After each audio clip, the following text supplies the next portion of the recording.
So today I wanted to make a video that to me is very special because I'm going to take you on a trip down memory lane and we're going to go back to 2010. We're going to be talking about Yu-Gi-Oh! 5Ds and the Edison era of Yu-Gi-Oh! The time where I and many other Yu-Gi-Oh! Players considered the golden age, the golden years, the peak time to be playing Yu-Gi-Oh! And I was there competing in locals and state championships at that time. I was between 14 and 15 years old at this time, and I got to watch not only the Edison format, but the entirety of the 5Ds era happen from beginning to end. And I got to experience it from beginning to end, both as an amateur player and later as a competitive player as well. I was there competing in locals when the very first synchro cards came out, when Colossal Fighter came out, Junk Warrior, and Gaia. I was there playing the game at that time, all the way up until when the first XYZ cards were coming out. And I genuinely feel blessed and grateful to have been a part of what I consider the greatest time to be a Yu-Gi-Oh! Player ever. If it sounds like I'm overhyping this or if I have a lot of nostalgia for it, it's because I am, and yes I do. These were some of the best memories I have of my childhood and adolescence. Playing Yu-Gi-Oh! During this era and this format are some of the best memories I have in my life. I was watching the latest episode of The Pot of Greed. It's a podcast that I like a lot, hosted by Paul and Alec, two of my favorite guys here on the Yu-Gi-Oh! Community. And they were talking about exactly this era today. Paul is a guy that this was when he also really competed for Yu-Gi-Oh! As well. And much like him and several other Yu-Gi-Tubers that I watch, this seems to be the time where everybody remembers Yu-Gi-Oh! Being at its peak. This is when everybody who actually likes the game and has liked the game for a long time actually competed in the game. And I think that this is the era where a lot of people like me carry a lot of baggage from, because we remember the game at a time and at an era where not only the gameplay itself was significantly better, and we can talk about that, why I think the game was so much better, the sets were better, the archetypes were better, but the community was better. People were actually happy. Yu-Gi-Oh! Was actually wholesome at this time. I remember when I used to go to these tournaments that there was something really different about the community. First of all, it was a really diverse group of ages and people that played the game. You would see little kids playing the game, you would see teenagers, you would see adults, you'd see grown-ass men with their wives and their kids playing, and everybody was happy. Everybody was having a good time. A complete contrast to modern Yu-Gi-Oh! Where it seems that everyone's unhappy, everybody's constantly complaining, everybody's upset that the game's too expensive, everybody's complaining about Tier 0 formats, nobody's enjoying the game. A complete contrast of what we're seeing now. It was at a time where I cannot remember a single person who was not enjoying the game at the time. I frankly don't know one person that lived through that time that does not consider that to be peak Yu-Gi-Oh! I've never met a person that at least didn't really like their time with Yu-Gi-Oh! At this time. I hate to say it, and it sounds a little cheesy, but the community was really wholesome at this time. Like, at the end of games, people would shake each other's hands. The matches felt really intense. Everybody was having a lot of fun. You saw an incredible variety of different archetypes and different sets coming out. And in general, it seems like people were having a good time.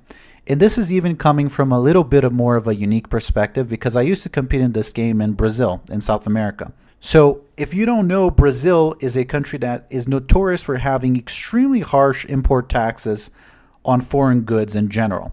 And Yu-Gi-Oh! Was no exception. So a lot of the things that we're really complaining about now here in the United States, about the price of the game and things like that, we were already dealing with that in Brazil for a long time. And let me tell you, nobody cared. Nobody was complaining that the game was too expensive. People were wasting their entire salary on this, their allowance. They were selling their life to play Yu-Gi-Oh! And nobody cared because the game was that good, which goes to show you that it doesn't matter how expensive a game is, if it's that good, there will be an audience for it. I think people get more upset now because they feel like they're not getting their money's worth. They put a lot into Yu-Gi-Oh! Into the latest Tier 0 deck, and within a month everything gets banned, and then the next Tier 0 set comes out. There's not as much variety in different archetypes that people seem to be playing, and the general sentiment towards Yu-Gi-Oh! Seems to be just hatred. I hate to put it this way. I know that there's people that like the current game, but I think that you would be blind not to notice that the vast majority of people, whether they're playing or not playing the game, seems to be constant anger. People have not been happy with the game for a long time, and it makes me wonder why people even still play. And I think that the reason why a lot of people in my age bracket still play the game is because they will never be able to forget some of the best times of their life. They will never be able to forget 2010.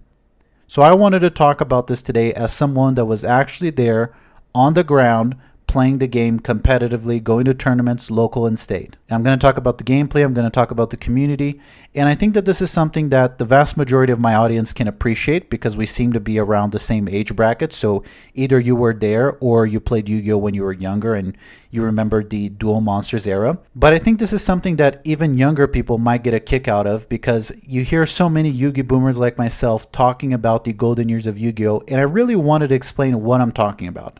Because I've made videos on this channel talking about the Duel Monsters era, right? And if you watch this channel or you've watched some of my videos, you might think that that is my favorite era of Yu-Gi-Oh! I've talked about how that is my favorite era of the anime, right? The original Duel Monsters, how the vibe of the game, the artwork, the artistic direction of the game, that was my favorite time.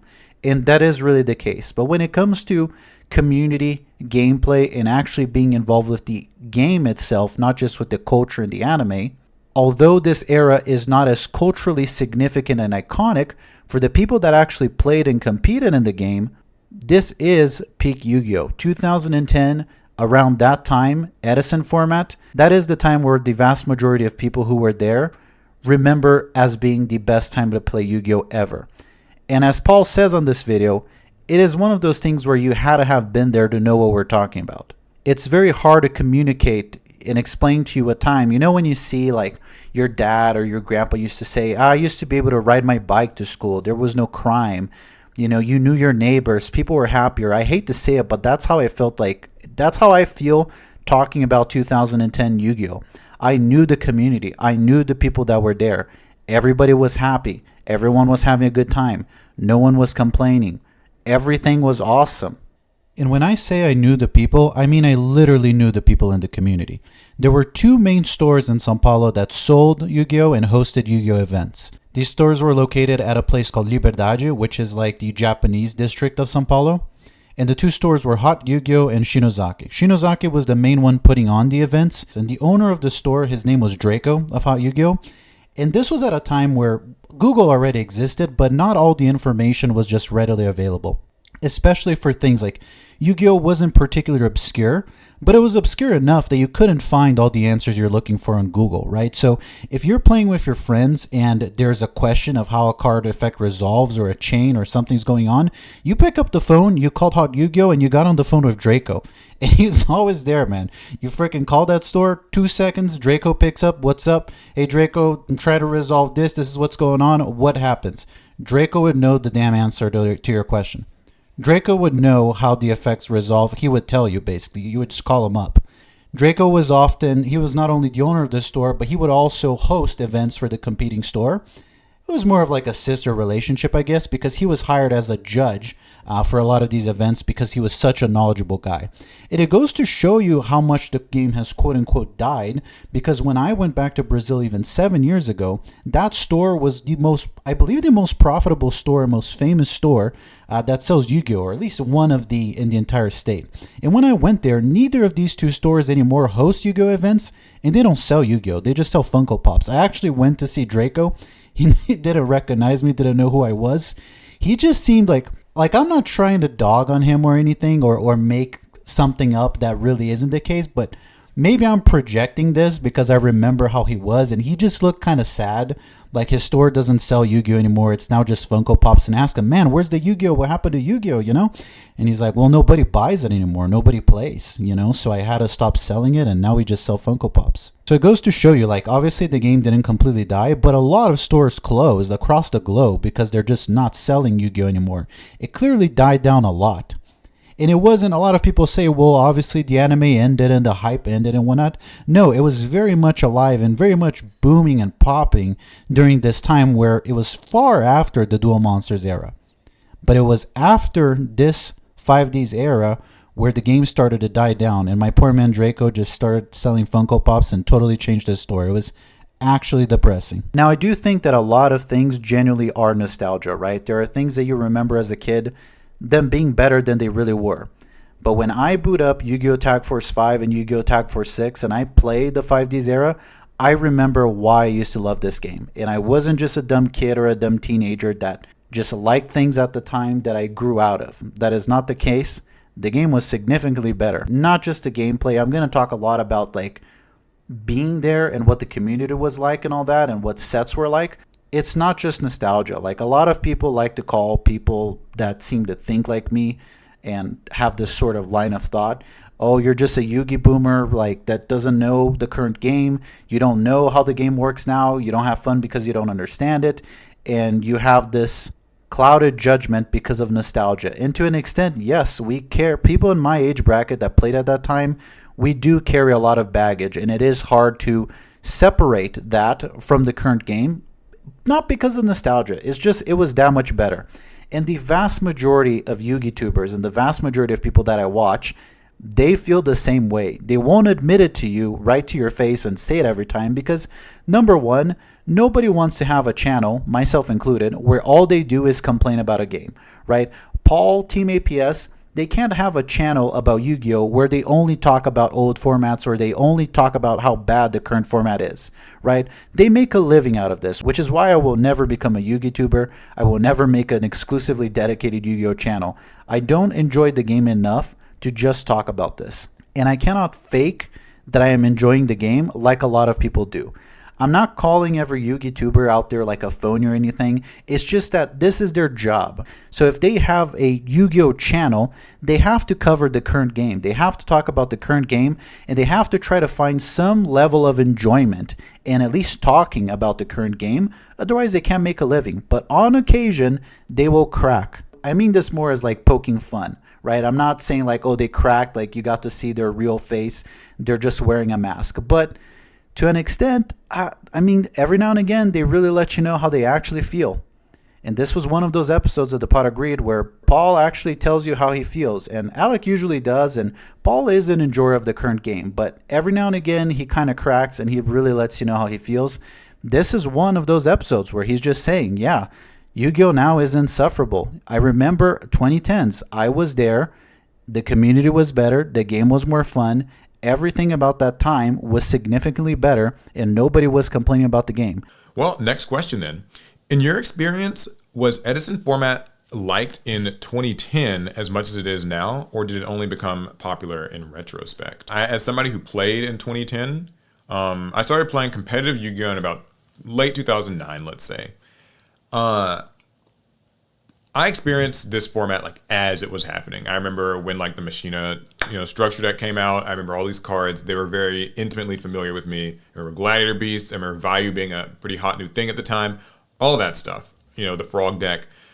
So what I would say is that I think people were enjoying like Yu-Gi-Oh! A lot back then. Mm-hmm.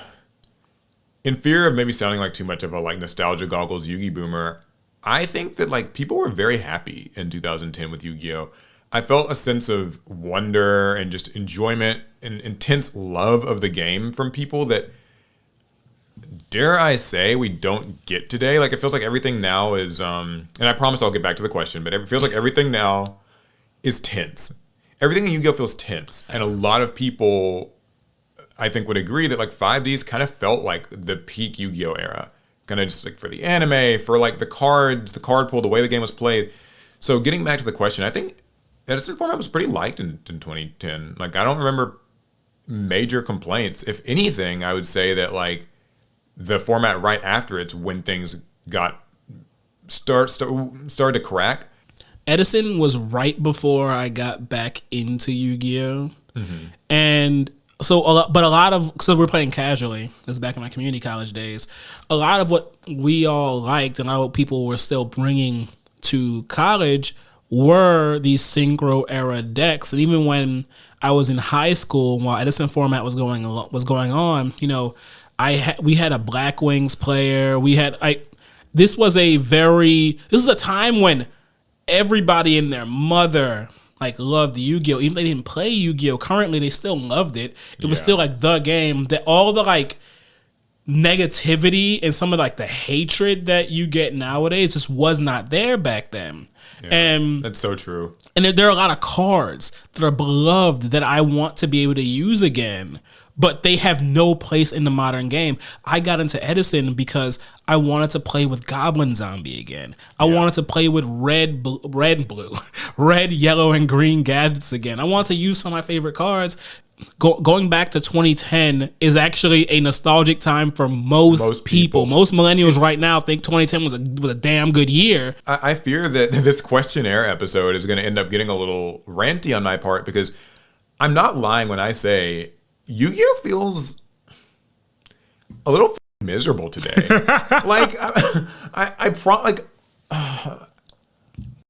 I'm a Yu-Gi boomer now, because I'm so sorry. Edison Format, like when I was playing it, I was enjoying Yu-Gi-Oh. Say what you want. Maybe it's rose-tinted goggles. Maybe it's just because I was like younger at the time and just kind of had free time. So every weekend I could just play Yu-Gi-Oh all I wanted.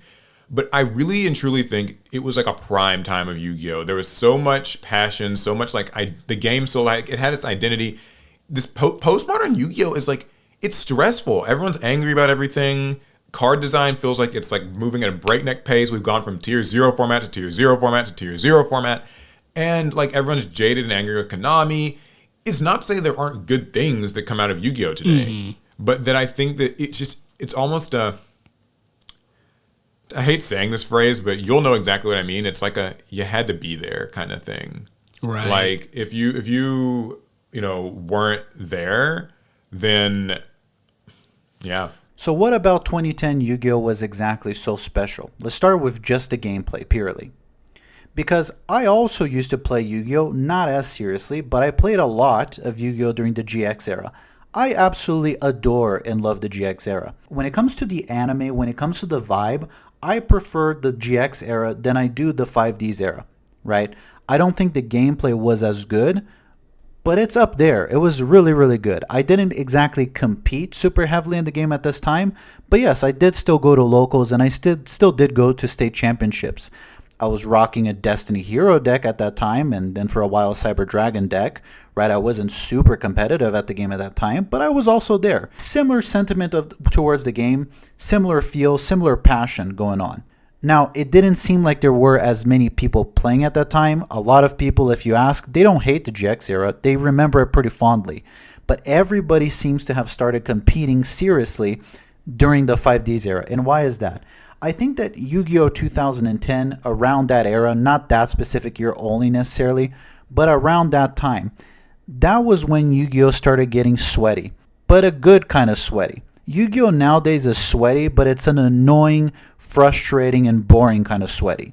The game actually was getting to a point, and again, like Paul said, I was there as it was unfolding, as it was happening.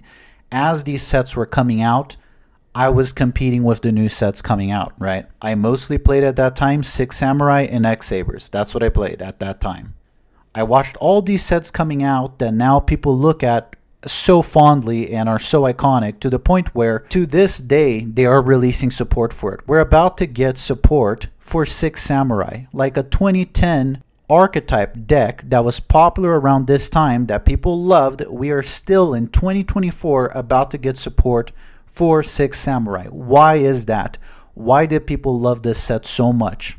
And why did people love this era so much? This was the era of the X Sabers, the Six Samurais, the Black Wings, the Light Swarms, the Black Rose Dragons, Red Dragon Archfiend, Stardust Dragon. All these so incredible and iconic cards and sets were dominating and coming out at this time together, one after the other. It was such a time to be alive and such a time to be playing this game. Now, what I'm going to tell you is not necessarily like hard fact. I'm not pulling up stats, right, to directly talk about this. I'm going to talk about it from what I saw firsthand in the state championships that I played and on the locals that I played and what I was seeing in general. Don't know if everywhere was like this. I'm just going to give you my perspective. The game was much more balanced at this time. It wasn't a format where if you didn't play Snake Eye, you didn't have a chance. It wasn't a format where if you don't play Tearlaments, if you don't play Kashtira, it wasn't a time where every single new archetype that would come out would just be an instant $1,000 tier 0 deck, and if you don't play it, you might as well not even try. There was a huge variety of decks being played at this time. Now, that doesn't mean that there weren't certain decks that were topping these events or that you would normally see them winning or there was no pattern or trend, but they weren't really tier 0 decks, and oftentimes you could defeat them with totally different strategies. What made it actually made it very hard to prepare for some of these events because you really never knew what exactly we were going to be up against. It was a time where you would go frogs into X Sabers, then Blackwings into Six Samurais. It was a time where you would play Lightsworn and somebody would be playing like a Black Rose plant deck. And somewhere between 2009, late 2009 and 2011 is what I'm talking about. Somewhere in the middle there. It just felt like you never knew what you were up against. It almost felt like the anime where everybody has like one deck and they're known for that. It kind of felt like that. Obviously, it wasn't really like that, but you really never knew what you were up against. And it wasn't a lack of resource in the sense that people didn't know what the best decks were. That wasn't the case. We were there, everybody was playing. We normally see who's topping these events. It's just that these weren't tier 0 decks. Like could still be defeated with different strategies. And a lot of times, by playing like an underdog, like a rogue deck, you actually had a good chance of beating those decks because they weren't preparing for that, right? So that incentivized and encouraged a lot of diversity. That's what it felt like a lot. You were always playing against something different. It was not a mirror match constantly. It felt like also things had time to marinate. You know how they say like the older a wine gets, the better it is, like whiskey in a barrel, the aged whiskey tends to be better. The longer you smoke the meat or you leave it in the oven, the better it'll be. It was kind of like that. There was enough time and things were slow enough that these formats could really settle in and become iconic. I can't tell you how much I don't care about every new set that comes out for Yu-Gi-Oh! Because I know that within a month or two it's going to be irrelevant and you're never going to hear from it again. At that time, the new cards that were coming out, the new archetypes, they were iconic. Not only was the anime fantastic and extremely iconic, like when I think of the anime, I instantly think of Stardust Dragon, Junk Warrior, and Red Dragon Archfiend. Not only did it manage to capture at least, even if a little bit, not quite what Duel Monsters was able to create, because again, it wasn't as much of a cultural phenomena at that time. We're never going to get Blue Eyes White Dragon back. We're never going to get Dark Magician back. We're never going to get the Harpy Ladies again. We're never going to get Time Wizard again. But that time there, Stardust Dragon, Red Dragon Archfiend, Junk Warrior, that is as iconic and culturally influential as the game could have been. Because by this time, most people who had grown up watching Yu-Gi-Oh!, they either had grown out of it or they were still playing the game. The anime didn't have the same zeitgeist as the original Yu-Gi-Oh! Had. But for the people that were in that scene, that were involved in Yu-Gi-Oh!, it was just as iconic, if not even more iconic, because this is the time where they actually played the game. Sets had time to marinate. When one thing would come out, it wasn't a tier 0. It took some time for the format to actually settle in. And there were still a lot of other viable strategies no matter what would come out. There were still a lot of competitive decks. You could kind of play with whatever you wanted and it was still pretty darn viable. It wasn't like either you played this one archetype or you stand no chance. And because there was so much variety and strategy, and because there was time for these sets to marinate, they had time to become iconic. Till this day, Black Wings are super iconic. Six Samurais, X Sabers, all these archetypes like Lightsworn from that time, they are extremely beloved and people are begging for reprints of these cards or asking for a revisit and support for these decks because they want to play those decks that were so iconic from that time. They still to this day want to play that now. And it's because of that. I think that when you don't have variety and diversity in a game, when only one thing is viable, it's hard for it to become iconic because it is the only face of the game. It felt like the archetype that you played at that time, it felt like your deck was yours. Because there was so much variety, because there was so much diversity in what different people were playing, it felt like the thing that you were playing was yours. It was a you thing. Like there's so many iconic grudge matches. I don't remember the name of some of these players, but you know, this was the, I don't know, the Blackwing guy. This was the Six Samurai guy. This was the Lightsworn guy. Everyone was like a this or that guy. It wasn't just like, oh, I'm a great player, and yeah, the other 10 guys I played with, they were all Snake Eyes. It's just that I'm the best Snake Eye players. No, everybody was kind of playing something different. It's not that you were famous or known for playing that thing, but you got to feel like whatever you were doing was in a way kind of special. It was kind of unique. And I know that might seem kind of silly and it's hard to really understand or put yourself in that, but I hate to compare it to the anime, but think of the anime. Everybody's playing a different deck, and their deck is like a representation of themselves. Like, you're the Blackwing guy, or you're the, Yugi's the Dark Magician guy, Kaiba's the Blue Eyes White Dragon guy. You felt like the whatever deck you're playing guy because not everybody was playing the same thing. So for that reason, it not only was not everybody playing the same thing, but those sets were relevant and around for long enough that they had a time to solidify and consolidate some sort of nostalgia and sense of being iconic. And whatever it is that you chose to play, you didn't feel like a copycat. You didn't feel like you were just playing the meta. It did feel unique, whatever it is that you were doing. It felt organic, it felt fun, it felt natural, and everybody was having a really good time. It was a time where it seemed that there was joy playing the game. Whereas now, if you go to even locals, you might still feel that a little bit. But if you go to compete in Yu-Gi-Oh now, it's sweaty in a way where everybody's annoyed, tense, and mad. Where it feels very coin flippy.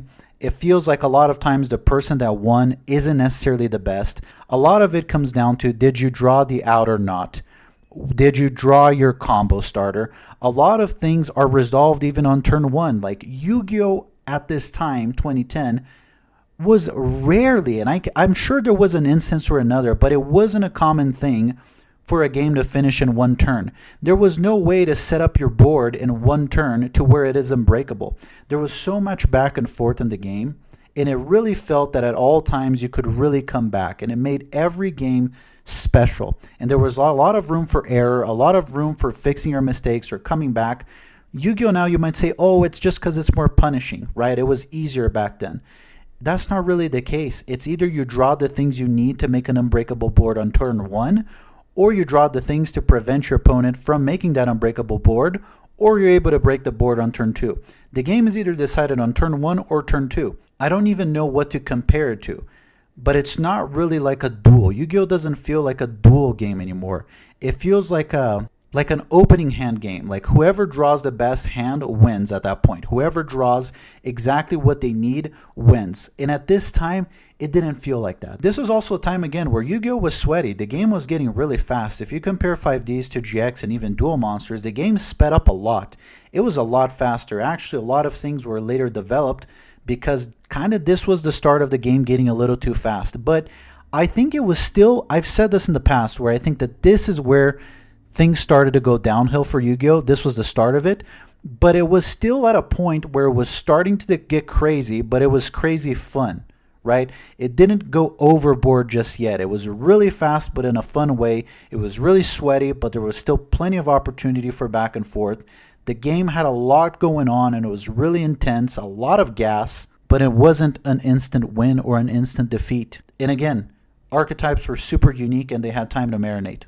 I've talked about this before. There is unfortunately something that happens with Yu-Gi-Oh! Because of its business model where the cards need to keep getting crazier and crazier every single set that comes out because you have to have a reason for people to buy the new set. If you make the new set worse than the previous tier 0 set, why are they going to buy the new tier 1 set, right? You need to keep making the cards crazier and crazier and better because you need to find some sort of incentive and motivation for people to continue spending on the game. Since Yu-Gi-Oh! Doesn't have seasons, unfortunately, this seems to be the only option that they have.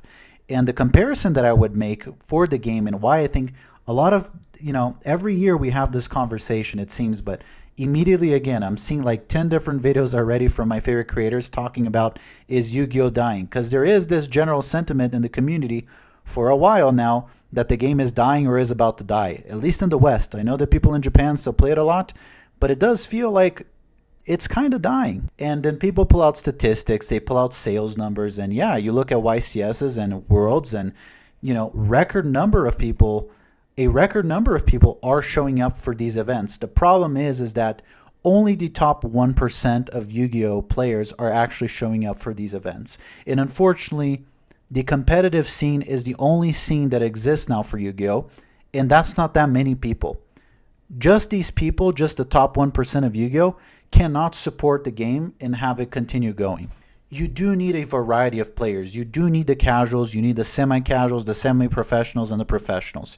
You do need different tiers of play and different levels of experience and knowledge and seriousness that people take the game, right? Yu-Gi-Oh! Seems to be a game now, I've said again this before, where only two people who really understand the game can actually enjoy the game. A competitive player will never be able to have a good time with a more amateur player, and an amateur player will never be able to have a good time with a competitive player. It is a game that it's always been hard to teach, but now it's more complicated and complex than ever. So if everybody doesn't know exactly what every card in the game does, there is no way to enjoy this game. It can only be enjoyed at a very competitive level, which didn't used to be the case. So what is the solution, right? Because I've talked about my opinion of what the solution is. I don't think that, we could do a season format kind of like how Magic the Gathering has, but a lot of people don't like that. One of the unique things about Yu-Gi-Oh! Is you always get to play your original cards, and I think that that's fair. What I have proposed and what I think is what that 5Ds era was doing and is what they could have been doing is expand laterally. Expand horizontally instead of expanding consistently vertically. You've heard this term before, like, he flew too close to the sun and got burned. This is a weird metaphor, but it's not this comet or this star that's consistently shining bright across the sky and you're watching it, you get to watch it for a few seconds before you don't see it again. It's so fast, it's happening so fast and shining so bright and so strong, and power creep is so crazy that you don't even have time, number one, to appreciate the things that come out. You can't even enjoy them because they completely outpower everything that was there before. You don't get a chance to get emotionally invested in the things that you're doing with Yu-Gi-Oh! Anymore. Like I was emotionally invested in 2010 in all those sets that were coming out. I knew them. They are iconic. I love all of them. If you ask me what my favorite is, it'll probably be X-Sabers, but I love Six Samurai. I love Black Wings. I love Lightsworn. All of those sets are so iconic, and they do have a special place in my heart till this day, even the ones that I didn't play, because I remember who I played that was using that set. That's how iconic and unique things were. They really had time to grow on you, and again, I keep saying this, but they had time to age and marinate. What do I mean by Yu-Gi-Oh! Is expanding vertically instead of expanding horizontally? I think that instead of always trying to outshine the previous thing that you had before, or in this case, it doesn't outshine, now Yu-Gi-Oh! Outpowers the previous things, I think that it should have a more of a lateral expansion. So for example, if we stayed, let's go back to this time, right? 2010s where there's all these iconic sets. Make more Lightsworn cards. Make different ways to play X-Sabers. Make more Six Samurais. Hey, maybe come up with a ninja deck of some sort. Maybe come out with some new archetype. But do it very slowly and gradually. And don't make it in a way where they outpower the old sets. There's this obsession that Konami has now, which again, now everybody hates Konami. At that time, I remember everybody loved Konami. And I'm sure you'll look back and say, no, nobody ever liked Konami. No, I remember people were in love with the IP. They really liked Yu-Gi-Oh! Everyone was having a good time. Nobody was complaining about Konami. I do remember it being very, very different. Nobody was mad playing Yu-Gi-Oh! That wasn't a thing. But specifically what I'm talking about here and what I'm saying is I don't think that every set that comes out needs to outpower everything. Oh, so why would Konami make sets that are bad? That's not what I'm saying. I think that it needs to be a lateral thing where they need to be equivalent. You can come out with new sets, come out with new diverse strategies, gimmicks, different ways to play the game. I mean, let's just use Karakuri as an example, right? Another set of that time that I absolutely loved. I absolutely love Karakuri, like the robot ninjas. There were gimmicks with these decks that were actually cool. Like Karakuri's, when they get attacked, they flip to defense mode. Or I don't know, Heavy Samurais, they attack in defense mode. It seemed that a lot of each deck had its own gimmick. Like X-Sabers would make you discard cards. Six Samurais, they would swarm the board, like with the Gateway of the Six. Every deck had a gimmick that actually mattered. The only gimmick that matters now is something like Poplar. The only thing that matters now in current Yu-Gi-Oh! Is if your card can start the entire engine of the deck on its own. And that is a problem. It doesn't seem like a link of cards anymore where one card supports each other and there's an archetype. It seems that you have to draw this one card, and if you don't have a card that's like the combo starter, like the engine starter, your deck is just bad. Every card has essentially the same effect. It's either some sort of multi-negate card or some sort of engine starter, and that's all the only strategy that there is. Decks feel kind of like clones of each other. They don't have the novelty of the gimmick that they used to have. It's not as iconic, it doesn't matter anymore, and it feels like honestly nothing matters other than the current tier 0 deck. And if the next deck is not a tier 0 deck that surpasses the previous one, nobody's going to buy it. But that was a time where people were really trying different things, and I really think that if we had continued to build on that, make new sets, make new strategies and different ways to play the game, but expand on the things that already are there. Add new X-Sabers, add new Six Samurais, add new Light Sworns, add new Black Wings, add new Karakuri cards, add new ways to play these decks, add another set, do create other archetypes, but don't make it so they completely overpower everything else and that becomes the only viable strategy. Yu-Gi-Oh! In 2010 was really good because it felt like there was a lot of diversity in the format. There were a lot of things that could be played. Yes, some things were better than others, for sure. But it didn't mean that just because you weren't playing something that was the top tier deck that you didn't have a chance. It wasn't tier 0. It wasn't like that. It did allow for a lot of diverse strategies, and that's what I'm saying. You can keep creating cards. You don't have to make a seasonal model, but expand horizontally. Continue to expand on what's already working. Create more of what's already working. Don't completely overpower and discard everything that's come before it, and that's what I think ruined Yu-Gi-Oh! That's why I think we haven't seen a 2010 5D's Yu-Gi-Oh! Ever again. That's why the Yu-Gi-Oh! Golden era is behind us. It's not because of nostalgia. It's not because Duel Monsters era was better. It's not because the anime was more iconic. It wasn't. And 5D's disproves all of this because 5D's, Yugi and Kaiba weren't in the 5D's anime. The anime was great. There was no Blue Eyes White Dragon Dark Magician. Everybody loves Junk Warrior, Stardust Dragon, and Red Dragon Archfiend. Everybody loves Blackwing. Everybody loves the cards from this era. Why? Because not only were they iconic and had time to marinate, it felt like things were somewhat balanced. It felt like there was diversity in the strategies. It felt like things complemented each other. It didn't feel like one card started the entire engine of the deck. It felt like everything was a link, that there were different ways to achieve the same goal. It wasn't one thing, you draw it and you win the game, or if you don't draw it, you lose. There was no out. There was no drawing the out. There was no unbreakable board. There was always a way to come back. And if Yu-Gi-Oh! Had continued to expand laterally, and it all comes down to this, I've proposed 1,000 different solutions for Yu-Gi-Oh! Alternative formats. That's what everybody says. I don't think alternative formats is the solution to Yu-Gi-Oh! A lot of people say, I have said, create a tiered format, kind of like Kushin format, I think is what it's called, where there's different tiers and levels of power of play of cards that can be used. That's fine, but that's a band-aid. What should have happened is just a continued balancing of the game, like actually take the balancing of the game serious. When you create a new set, don't be money hungry. That's the problem. Konami, their investors, whoever is behind this, became really money hungry in the sense of like, it really feels like executive boomer suit and tie wearing logic. It feels like some group, some cabal, some evil cabal of suit wearing people was like, well, if you look at it, if we make a brand new set and that set is better than everything else, people are going to have to buy that set and we're going to make a bunch of money.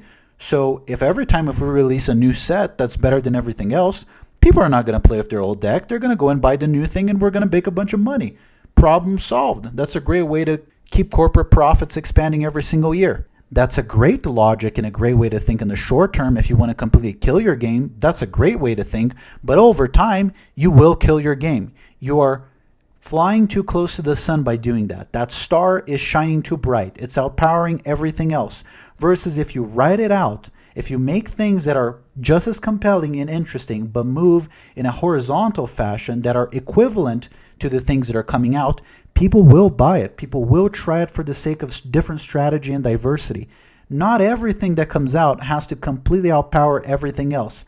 That right there is what killed the game. It isn't the anime. It isn't the vibe. It isn't the nostalgia. It isn't that people grew out of it and got old. It isn't that boomers only know how to enjoy old things and they don't like new things.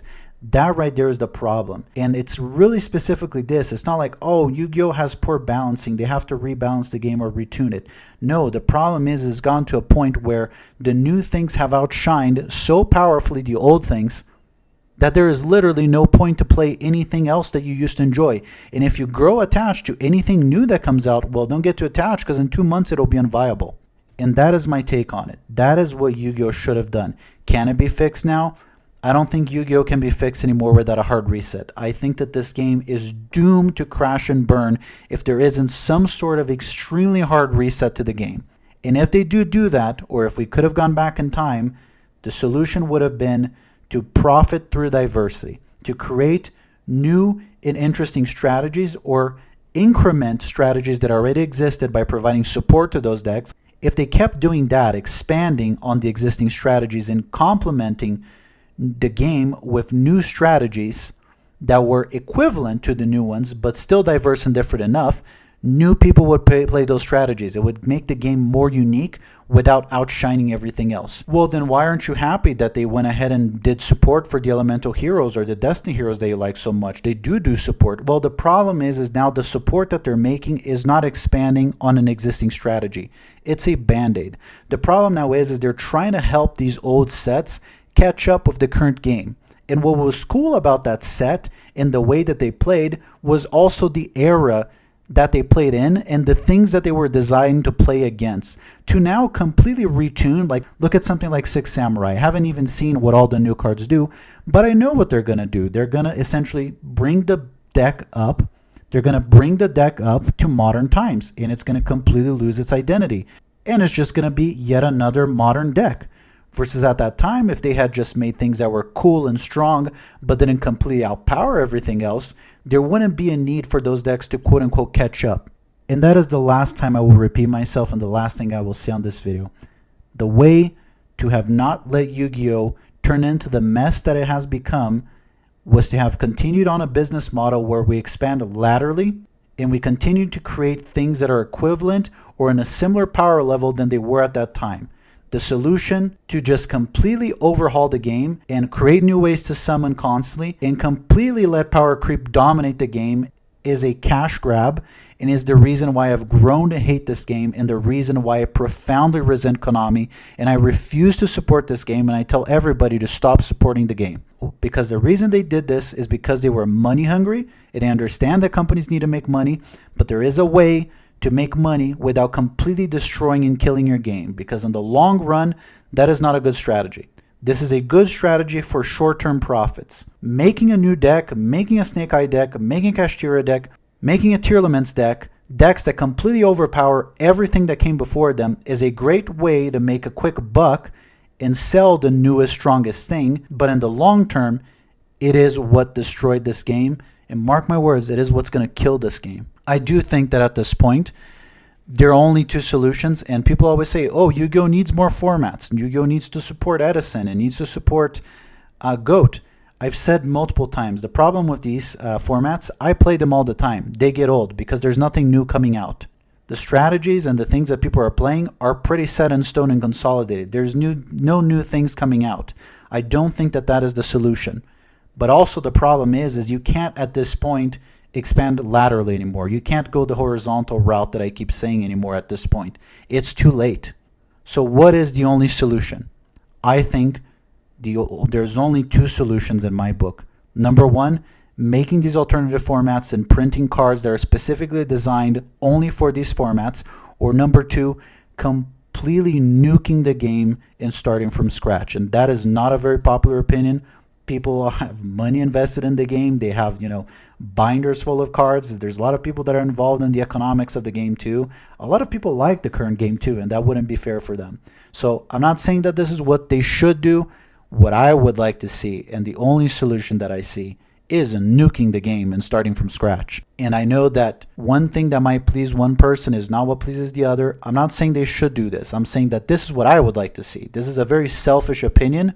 I wish they would nuke the game and start from scratch and reevaluate their approach on the monetization of the game and how they release new sets.